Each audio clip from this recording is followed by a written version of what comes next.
Yung pag-atake ng US, Israel sa Iran, papuntang regional na ha. At hindi ko sinasabi to para magpanik ka.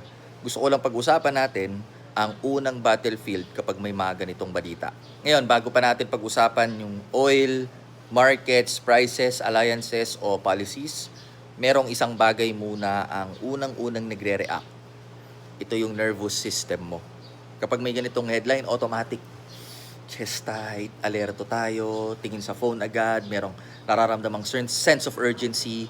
Hindi mo pa nababasa ang buong konteksto pero na-activate na ang fight or flight mode mo. At kapag reactive ang nervous system mo, biglang bumababa ang ability mo mag-assess. Ngayon, balik tayo sa reality. May balita na si Khamenei, isang leader na sobrang matagal sa kontrol ng Iran, ay napatay sa strikes na ito. Ang Iran ngayon ay nasa mourning period at may mga banta ng retaliation. Marami ang nagkaka-reaction, may mga panghuhusga ng panic at meron ding mga nagsimulang mag-predict ng doom scenarios. Pero tingnan mo ha, hindi pa natin nare-resolve ang buong detalye. Hindi pa malinaw ang mga susunod na araw. Pero ang unang nag-respond dyan ay hindi utak mo kundi ang nervous system mo.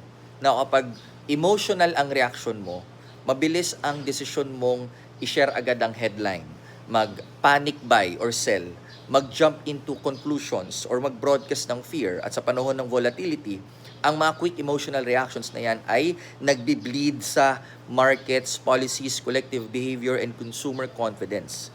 Hindi to exaggeration ha. Ito yung mechanics ng psychology at economics. Kaya hindi mo kailangan maging psychologist para kontrolin yung sarili mo. Simple lang naman. Una, bago ka mag-react, hinga ka muna. Okay? Pangalawa, mag-check ng sources bago i-forward sa tropa. At huwag magdesisyon sa pera kapag high emotion ka. Simple na yun.